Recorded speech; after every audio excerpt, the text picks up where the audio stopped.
Historia del sistema carcelario y penitenciario en Colombia.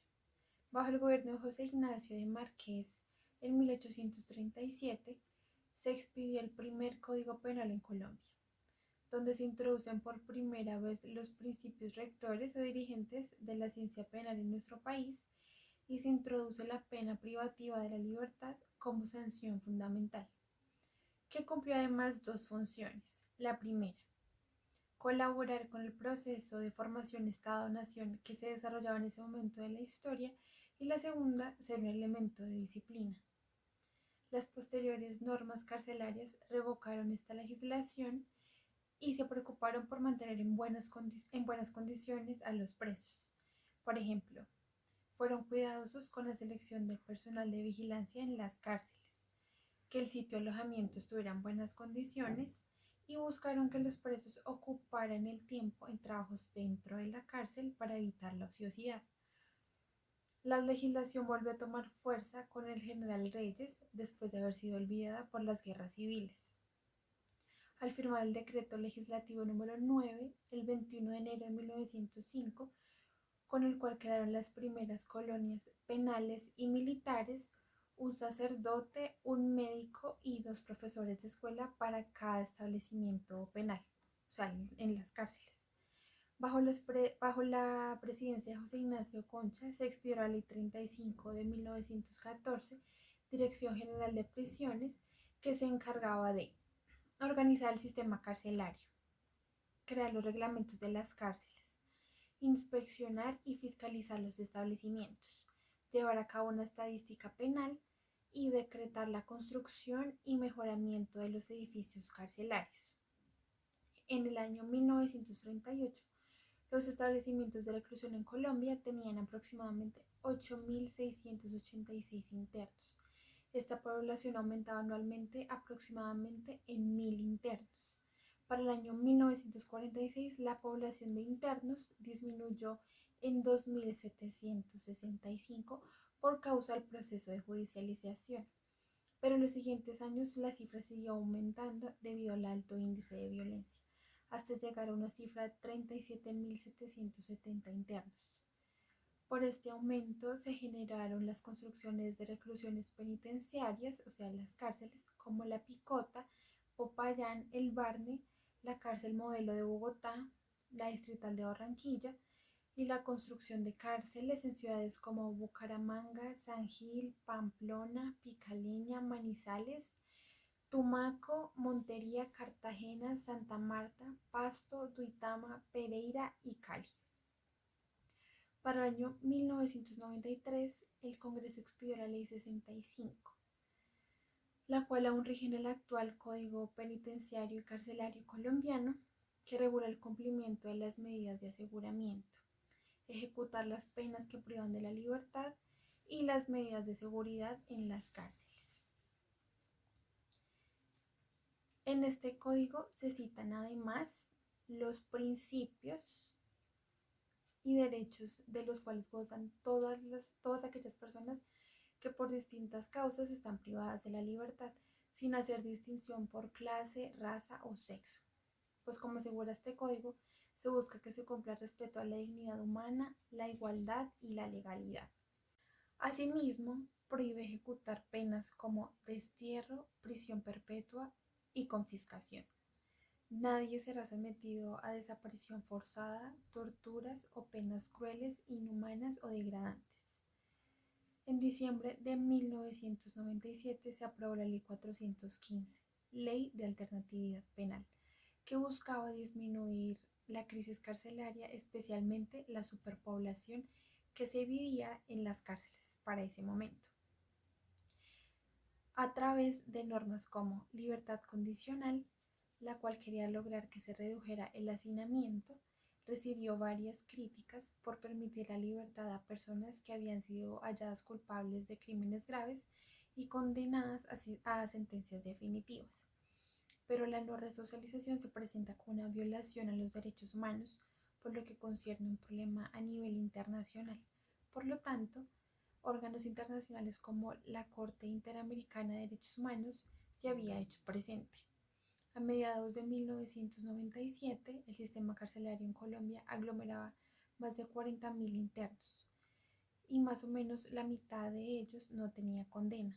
Estaban en proceso de sentencias definitivas y los servicios y derechos mínimos eran difíciles de obtener y en algunos casos se debía pagar por ellos a personal de la prisión o a las cadenas jerárquicas que se manejaban en las cárceles. Estas condiciones llevaban a que los internos al mundo de la violencia y la ilegalidad.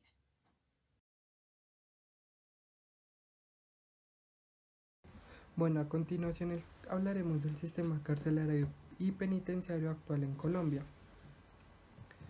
La población penitenciaria en Colombia ha aumentado exponencialmente en los últimos años. Según el Instituto Nacional Penitenciario INPEC, a finales del 2011, la cantidad de personas privadas de la libertad en este país ascendían a 115.626 personas, entre ellas 23.160 ingresaron al sistema penitenciario en el 2011.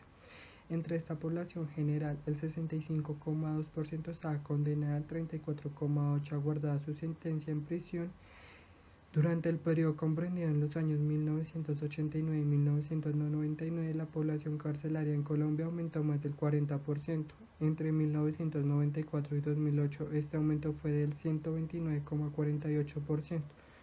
Durante la década de los 80 fue de 28.000, en la década de los 90 aumentó a 38.391 y entre el 2000 y 2008 fue de 59.977.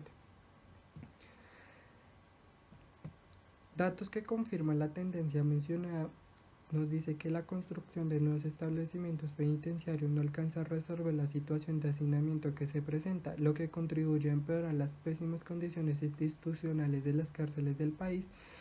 Esto también repercute a las pésimas condiciones de salud que sufre la población carcelaria. Es importante aclarar que Colombia se rige bajo la Ley 65 de 1993, que es el actual Código Penitenciario y Carcelario. Bueno, yo hablaré de los principios generales del tratamiento penitenciario en Colombia, el cual nos dice que el rol de este debe ser un poco preponderante a la hora de generar políticas penitenciarias y tratamientos al sujeto infractor. Como nos indica la resolución 7302 del año 2005, en el Código Penitenciario y Carcelario, exactamente en el artículo número 4, habla de que este tratamiento debe apuntar a la resocialización del sujeto infractor por medio de competencias y por medio de construcciones grupales e individuales, el cual ayuden a estos sujetos infractores. Todo por medio de que se tenga como cierto aprovechamiento del tiempo de la condena, es decir, en el tiempo que quedaron condenados se utilice para hacer actividades de resocialización, para que ellos puedan construir un nuevo proyecto de vida y sean personas que al ser libres sean autogestionarias y sean personas productivas. Bueno, estos tratamientos componen de una serie de fases en el cual se puede lograr ver la observación, el diagnóstico y la clasificación. Dentro de estas fases hay otras fases. Entonces, una de ellas es la fase que es cerrada, que hay cierta intervención terapéutica y hay actividades que son inclinadas más hacia lo laboral y lo educativo. En la fase semiabierta es cuando ya se hace como cierto diagnóstico favorable hacia los sujetos infractores por medio de los especialistas que están a cargo, en este caso los psicólogos jurídicos. Todo esto se llama tiene un nombre que es el PASO, que sus siglas son Plan de Acción y Sistema de Oportunidades, en el cual busca el fortalecimiento de las capacidades de los presos, busca la preparación de ellos para la vida productiva y busca como la interiorización de la reinserción. Todo con el fin de, como ya se dijo anteriormente, que ellos logren construir un nuevo proyecto de vida.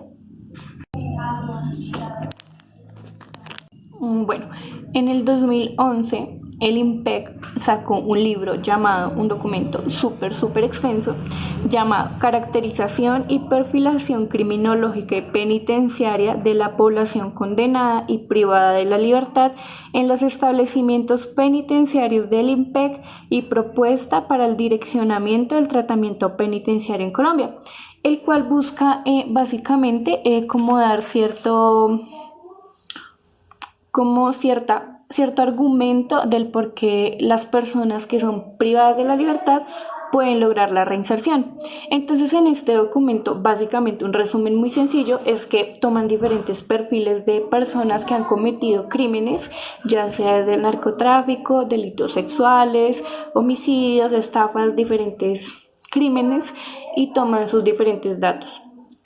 Ya sean demográficos, ya sean educativos, familiares, sociales, culturales, psicológicos y todo este tipo de cosas con el fin de hacer cierta comparación del comportamiento criminal. Un autor que es muy conocido en el campo penitenciario y en este tipo de comportamientos delictivos es Morell, que él básicamente dice que las conductas que son delictivas o como este tipo de comportamientos delictivos básicamente son hereditarios, ya sea porque nuestros ancestros tuvieron como ciertos malos comportamientos, como malos hábitos, y eso pues obviamente se traspasa de generación en generación. Lo que básicamente dice él, bueno, un autor muy conocido es Morell, que básicamente dice que estas conductas que llevan a comportamientos delictivos son hereditarias, ya sea por malas costumbres o malos hábitos de nuestras generaciones pasadas, por ende son hereditarias.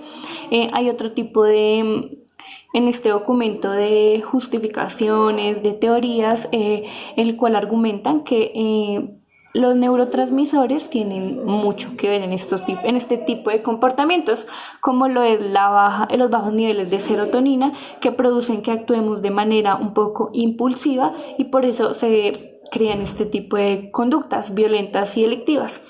También hablan, bueno, del hipotálamo, de la amígdala, de cómo estos tienen reacciones emocionales, también cómo da respuesta al sistema nervioso autónomo y todo este tipo de cosas. Entonces, lo que se encarga el psicólogo en este caso básicamente es de dar una respuesta diferente a lo que se da en el ámbito del derecho, en el ámbito jurídico, que es más como lo justificable, como los abogados, los jueces y ese tipo de cosas. Lo que hace el psicólogo es mirar cómo estas conductas tienen que ver con la personalidad del sujeto y cómo ciertas variables de su ambiente son factores que han creado que este sujeto tenga este tipo de conductas.